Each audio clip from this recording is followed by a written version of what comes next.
Ladies and gentlemen, Easy Aces.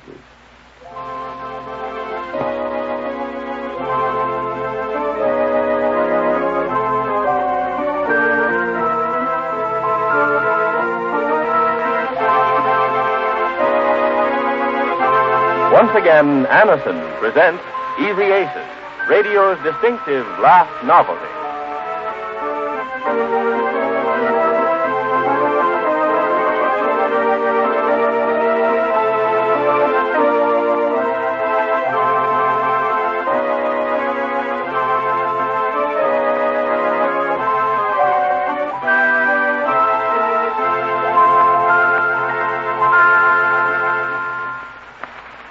Many of you, I'm sure, have had Anderson recommended to you for the quick relief of pain from a headache, neuralgia, or neuritis.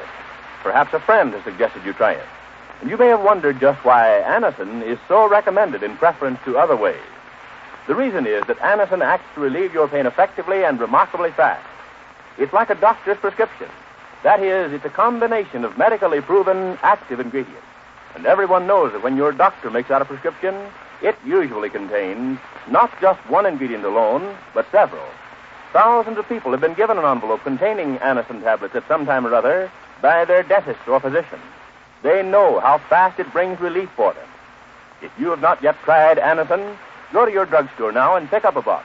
Try Anderson the next time you're in pain from neuritis, neuralgia, or a headache.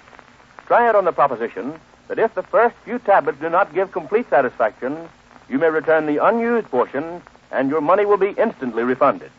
Ask for Anderson, spelled Anacin, in tins of 12 and 30 and bottles of 50 and 100 tablets. Well, Jane sold all the furniture in the Aces bungalow for $400. Then she visited an auction sale and found her old furniture being auctioned off very cheaply. It hurt her pride. She stepped in and bid up to $250, got all the furniture back, and made a profit of $150. The scene now is a bungalow after dinner. The house is back as it was before, with Jane, Mr. Ace, and their friend Marge enjoying its comforts. Listen. This is more like it. Comfortable? Oh, aren't you, Marge? Should say. But it all happened so fast I haven't quite got my bearings. First I said goodbye to all this, when all of a sudden it whipped right back, and I find myself sitting right back in my nook here on this divan. Yeah, seems like it was a nightmare, doesn't it? Mm-hmm. Well, we're back together again, this chair and I. Oh, this is what I call comfort. How about it, Jane? What? I say, isn't this like old times, having all our own furniture? What are you doing? You writing somebody? Oh, no, I'm trying to figure out how often I could do this. Now, let me see. How often? I mean, if I can make $150 once and get the drapes clean besides, how many times would it take to make $1,500 or the price of one mink coat? Oh, you're not going to fine. make a business out of this. Well, I mean, I did it once. Why not? All I have to do... All you have to do is forget about it. No, all I have to do is sell this furniture for $400, go to an auction sale and buy it back for $250, and I make $150 each time, don't I?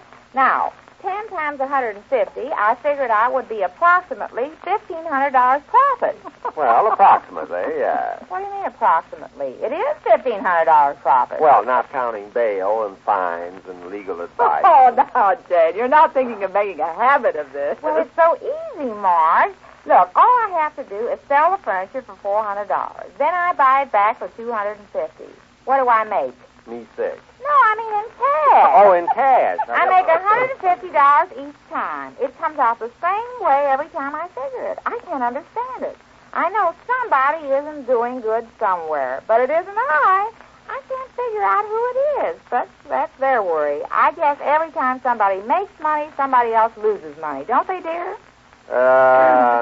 Yeah. So, all I have to do is to advertise furniture for sale in the newspaper. A man comes and buys it for $400, and I go and buy it back for $250, and I make $150. It's foolproof. So you've opened a new field of business, huh, Jane? Yes, except one thing.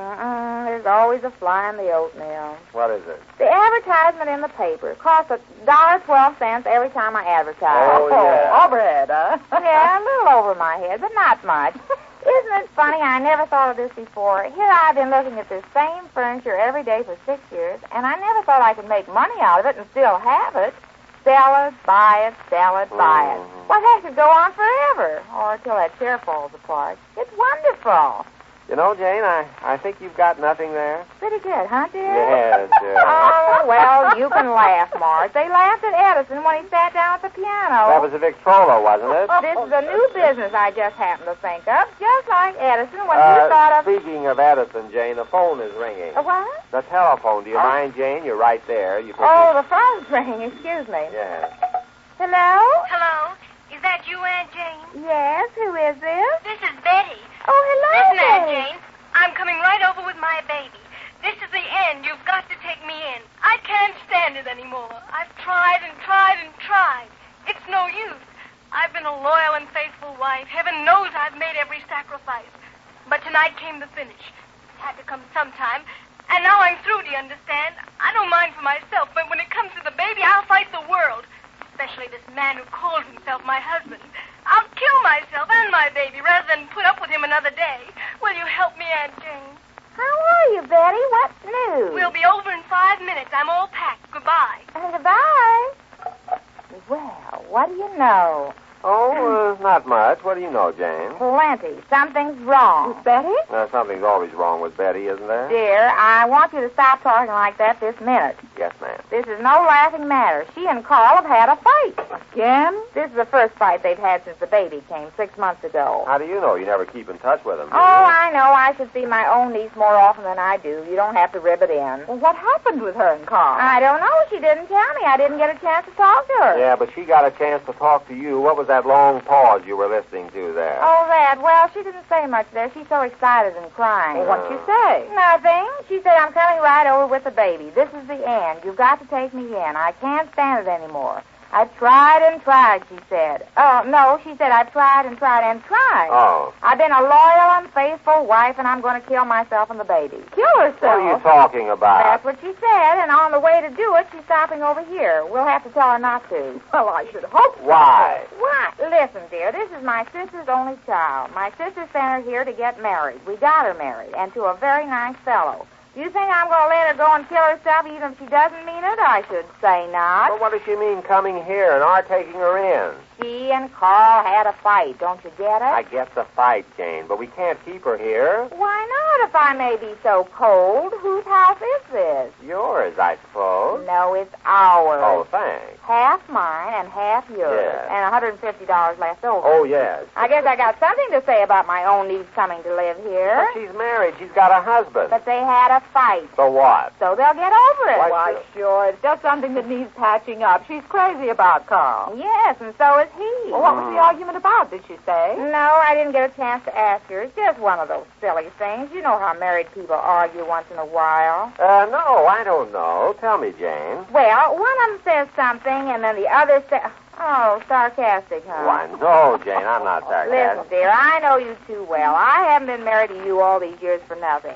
You're just lucky we don't have any arguments because one of us knows how to twist the other one around her little finger, and I don't have to say which one I mean. Which little finger, you mean? Yeah. No, which one of us I mean. Oh. Now, are you two going to get into a tantrum just as Betty gets here? Well, him and his sarcasm. Well, her and her little finger. I didn't say whose little finger. I guess you've got a guilty conscience. I have. Well, if it fits you, wear it. How does it look on me? Oh, what's the use? It's like talking to a deaf wall. Now, what were we saying, Marge? Something about Betty, I believe. Oh, yes. They had a little fight. It isn't much. You know how married couples argue once in a while. What was that? I didn't say anything. Well, I don't like that tone in your eye. Oh, I thought it looked well on me. Just matches my conscience. Oh, Marge, stop laughing at him. He'll start thinking he's funny. Now, where was I? Married couples argue once in a while? Let's skip that. Yeah. I guess you know how Betty flies off the coop. Yes, Betty does have a temper, doesn't she? Now, Marge, we're not going to take sides, except Betty's. Oh, except Betty's. Well, she's my niece, my own sister's only child. Oh, there she is now. Just a minute, I'll go, dear. I didn't make a move. Yeah, just leave it to you, and we'll have nothing done around here. Now, I want to hear one word out of you. You understand? Not even scram? Oh, leave her alone. I should have known I was too comfortable here. Betty, come in. Hello, Aunt Jane. Here, take this bag. The baby's still asleep. I'll hold her. No noise, everybody. The baby's asleep. Aunt Jane, you're waking her. Oh, excuse me. No noise, everybody. The baby's asleep. Well, hello, Betty. Hello. I've come to stay here. I'm through with Carl. I'm through with everything. Men are beasts. They don't deserve wives, much less children. They're beasts, I tell you. Woof, woof. Trying to be funny, Uncle Ace? No, just trying to accommodate Oh, look at the baby. If she isn't so sweet. Look, Marge, look at her fingers curled up in those fists. Hello, Susan. Say hello to Susan, Marge. Will you stop calling her Susan? Her name is Sheila. Sheila? Why, I thought it was Susan. That's Carl's doing. For months I've told him the child's name is Sheila. For months he's called her Susan. When she was tiny, I didn't mind so much. As she grew up, he kept on calling her Susan. I couldn't stand it anymore. The child was beginning to recognize sounds. I begged him. I pleaded with him. I humbled myself to him, to that man, asking him to call her Sheila. He kept on calling her Susan. The child was becoming confused.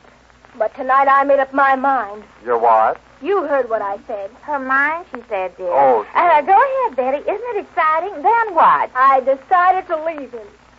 I never want to see him again or speak to him again. Oh, but Betty, you can't take a child away from his father. It's my child. Yes, but it's his, too. Oh, he has a child born of his imagination. A child named Susan.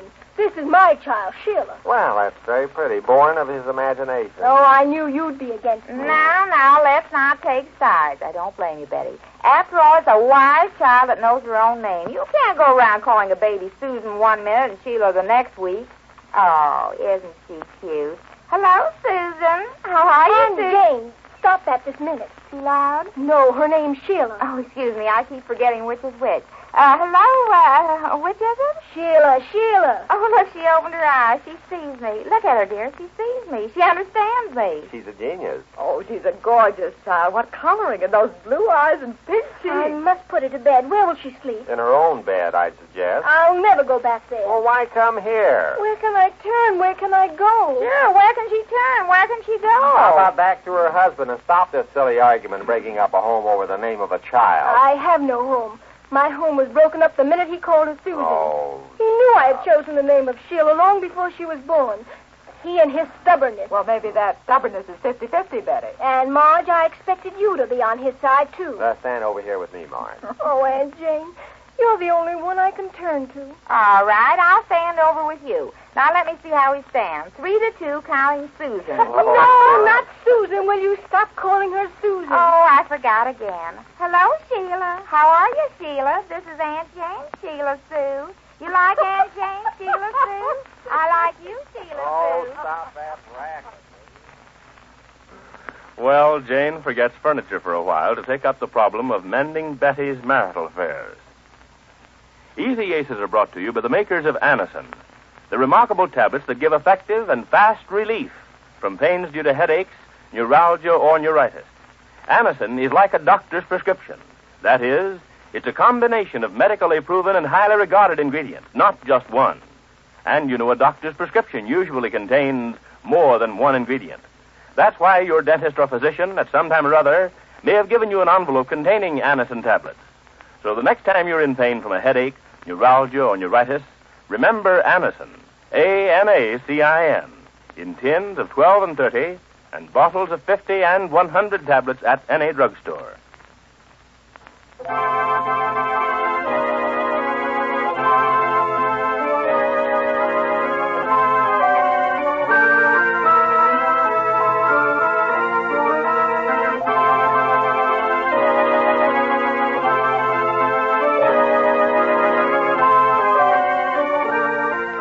Easy Aces will be back next Tuesday night at this same time.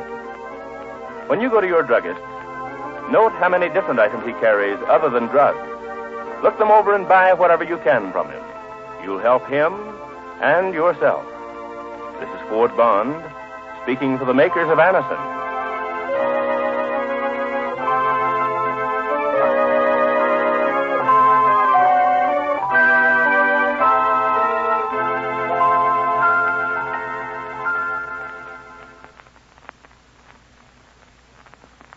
Here's how to have beautifully waxed and polished floors. Use Old English no-rubbing liquid wax that protects floors against wear. Quickly applied, it dries to a hard, gleaming waxed finish. That is all. No rubbing, no drudgery, and at only 39 cents a pint, it saves you up to 1/3 in cash. Try Old English no-rubbing liquid wax.